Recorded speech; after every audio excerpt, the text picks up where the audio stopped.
¿Te has encontrado en una situación donde una mentira podría salvarte o salvar a alguien que amas? Tal vez protegerlos de un peligro inminente o evitar que nuestros seres amados sufran. Como cristianos, sabemos que decir la verdad es un mandato de Dios, pero ¿qué pasa cuando una mentira parece ser la única salida? En este video exploramos esta tensión moral. ¿Es correcto mentir para proteger a alguien? La Biblia tiene algo que decir y varios ejemplos al respecto, y te aseguro que las respuestas te sorprenderán.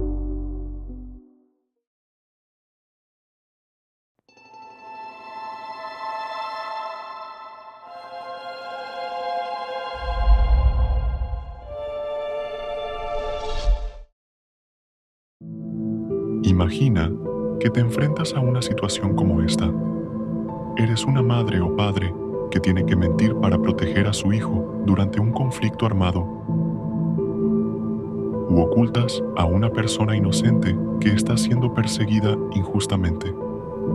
¿Sería correcto decir una mentira o actuar deshonestamente para protegerlos? La Biblia dice que mentir es un pecado. No mintáis los unos a los otros, habiéndoos despojado del viejo hombre. Colosenses 3:9. Pero también nos narra historias de personas que mintieron para salvar sus vidas y las de otros. ¿Se contradice la Escritura? En este video vamos a analizar 7 casos impactantes de personajes bíblicos que enfrentaron esta misma encrucijada.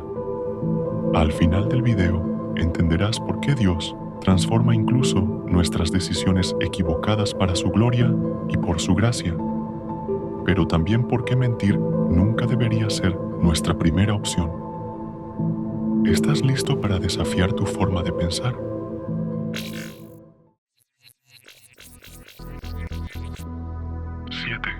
Las parteras en Egipto. Desobediencia por misericordia.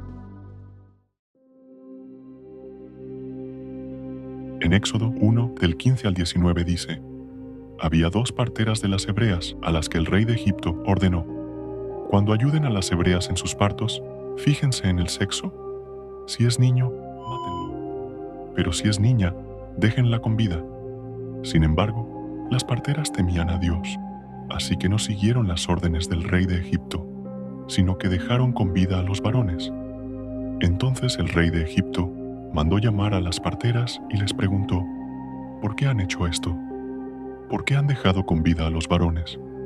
Las parteras respondieron: resulta que las hebreas no son como las egipcias, sino que están llenas de vida y dan a luz antes de que lleguemos. Las parteras hebreas, Sifra y Fúa, recibieron la orden del faraón de enviar al otro lado a todos los niños varones hebreos al nacer. Sin embargo, ellas mintieron al faraón. Esta mentira evitó la mortandad de muchos niños varones que después serían el pueblo de Dios sacado de Egipto. Dios bendijo su valentía, estableciendo familias fuertes para ellas y un buen trato de parte de Dios. Es posible que la fe y la obediencia a Dios inspire decisiones audaces, incluso en situaciones moralmente complejas.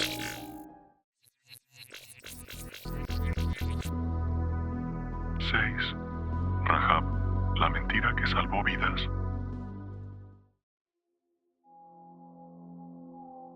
En Josué 2 del 1 al 7 dice: Luego Josué, hijo de Nun, envió secretamente desde Sitín a 2 espías con la siguiente orden: vayan a explorar la tierra, especialmente Jericó. Cuando los espías llegaron a Jericó, se hospedaron en la casa de una prostituta llamada Rahab. Pero el rey de Jericó se enteró de que 2 espías israelitas habían entrado esa noche en la ciudad para reconocer el país. Así que envió a Rahab el siguiente mensaje: echa fuera a los hombres que han entrado en tu casa, pues vinieron para espiar nuestro país. Pero la mujer, que ya había escondido a los espías, respondió al rey: es cierto que unos hombres vinieron a mi casa, pero no sé quiénes eran ni de dónde venían. Salieron cuando empezó a oscurecer, a la hora de cerrar las puertas de la ciudad, y no sé a dónde se fueron. Vayan tras ellos, tal vez les den alcance. En realidad, la mujer había llevado a los hombres al techo de la casa y los había escondido entre los manojos de lino que allí secaba. los hombres del rey fueron tras los espías por el camino que lleva a los cruces del río Jordán. En cuanto salieron, las puertas de Jericó se cerraron. Rahab escondió a los espías israelitas que estaban en Jericó y mintió diciendo que ya se habían marchado. A través de esta acción, los espías pudieron regresar a salvo y reportar sobre la ciudad. Dios no aprobó la mentira de Rahab, pero honró su fe y valentía al incluirla en la genealogía de Jesús, como se menciona en Mateo 1, versículo 5. ¿Qué motiva nuestras acciones? ¿La fe o el miedo?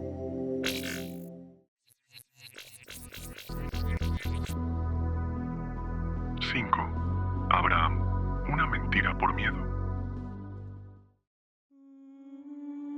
En Génesis 20, del 1 al 7 dice: Abraham partió desde allí en dirección a la región del Negev y se quedó a vivir entre Cades y Sur. Mientras vivía en Gerar, Abraham decía que Sara, su esposa, era su hermana. Entonces Abimelec, rey de Gerar, mandó buscar a Sara y la tomó por esposa. Pero aquella noche Dios apareció a Abimelec en sueños y le dijo: puedes darte por muerto a causa de la mujer que has tomado, porque ella es casada. Pero como Abimelec todavía no había tenido relaciones sexuales con ella, contestó: Señor, ¿acaso vas a destruir a un pueblo inocente? Como Abraham me dijo que ella era su hermana y ella me lo confirmó, yo hice todo esto con la conciencia tranquila y con las manos limpias. Sí, ya sé que has hecho todo esto con tu conciencia tranquila, le respondió Dios en el sueño. Por eso no te permití tocarla, para que no pecaras contra mí, pero ahora devuelve esa mujer a su esposo, pues él es profeta y va a interceder por ti para que vivas. Si no lo haces, debes saber que, sin duda, morirás junto con todos los tuyos. Abraham dijo que Sara era su hermana para protegerse del rey Abimelec. Esta mentira trajo consecuencias, pero Dios intervino para proteger a Sara y evitar que Abimelec pecara. Este relato nos muestra cómo Dios puede protegernos incluso cuando nuestras decisiones están equivocadas. ¿Estamos confiando en Dios o en nuestras propias estrategias?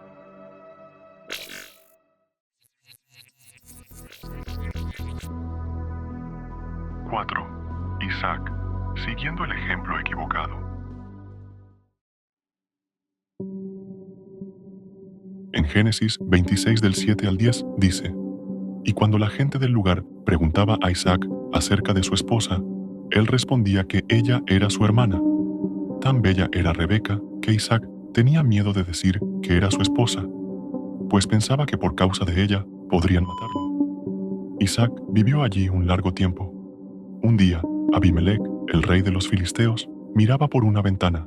Vio a Isaac acariciando a su esposa Rebeca. Entonces mandó llamar a Isaac y le dijo: ¿Con que ella es tu esposa? ¿Por qué dijiste que era tu hermana? Yo pensé que por causa de ella podrían matarme, contestó Isaac. ¿Por qué nos hiciste esto?, respondió Abimelec. Alguno de nosotros podría haberse acostado con tu esposa, y tú nos habrías hecho a todos culpables de ese pecado. Isaac imitó el error de su padre Abraham, mintiendo también sobre la identidad de su esposa Rebeca para protegerse de los filisteos. Este acto nos muestra cómo los patrones familiares pueden influir en nuestras decisiones. Sin embargo, Dios usó esta situación para reafirmar su pacto con Isaac. ¿Cómo rompemos ciclos de miedo y deshonestidad en nuestras familias?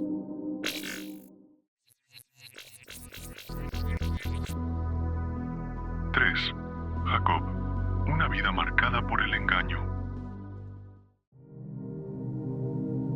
En Génesis 27, del 5 al 10 dice: Como Rebeca había estado escuchando mientras Isaac hablaba a su hijo Esaú, en cuanto éste se fue al campo a cazar un animal para su padre, ella dijo a su hijo Jacob: Según acabo de escuchar, tu padre le ha pedido a tu hermano Esaú que case un animal y se lo traiga para hacerle un guiso como a él le gusta.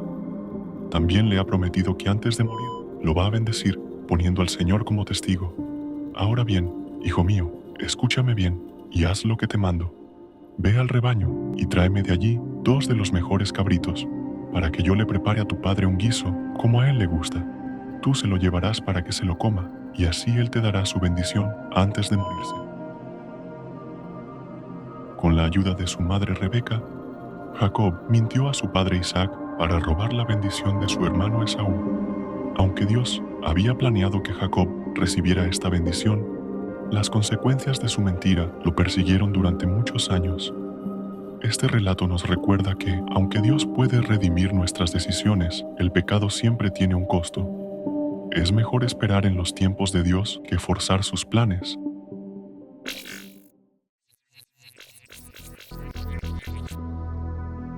2.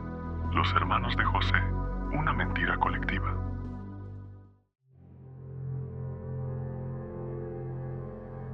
En Génesis 37 del 26 al 34 dice: Entonces Judá propuso a sus hermanos: ¿qué ganamos con matar a nuestro hermano y ocultar su muerte?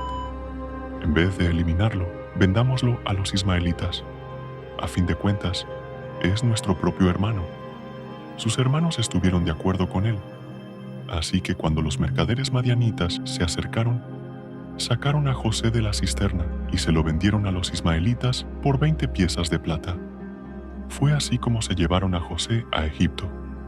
Cuando Rubén volvió a la cisterna y José ya no estaba allí, se rasgó las vestiduras en señal de duelo. Regresó entonces a donde estaban sus hermanos y les reclamó: «Ya no está ese muchacho. ¿Y ahora qué hago?». Enseguida los hermanos tomaron la túnica especial de José, degollaron un cabrito y con la sangre empaparon la túnica. Luego la mandaron a su padre con el siguiente mensaje: «Encontramos esto. Fíjate bien si es o no la túnica de tu hijo». En cuanto Jacob la reconoció, exclamó: «Sí, es la túnica de mi hijo. Seguro que un animal salvaje lo devoró y lo hizo pedazos». Y Jacob se rasgó las vestiduras, se vistió de luto y por mucho tiempo hizo duelo por su hijo. Los hermanos de José mintieron a su padre Jacob por envidia, diciendo que un animal salvaje había devorado a José, cuando en realidad lo vendieron como esclavo. Aunque esta mentira trajo mucho dolor a su familia y en particular a José, Dios transformó la situación para salvar a Israel durante la hambruna, convirtiendo a José en el segundo hombre más poderoso de Egipto. ¿Cómo responde Dios a nuestras acciones equivocadas?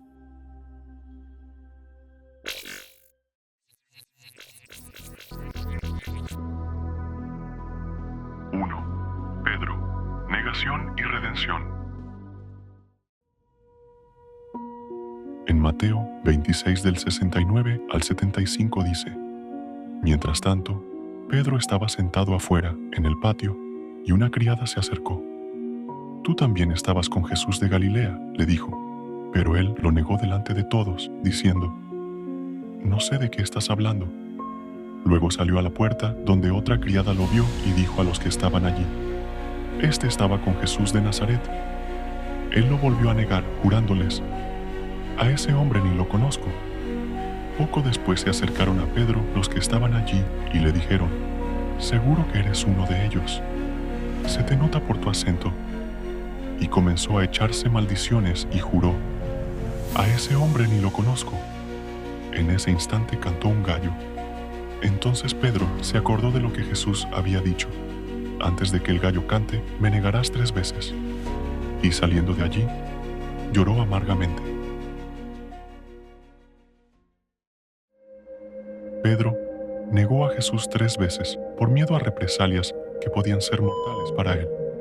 Esta negación fue una forma de mentira, pero Jesús lo restauró tras su resurrección. Pedro se convirtió en uno de los principales líderes de la iglesia primitiva y realizó conversiones y prodigios al igual que Jesús. ¿Cómo permitimos que la gracia de Dios nos transforme después de fallar?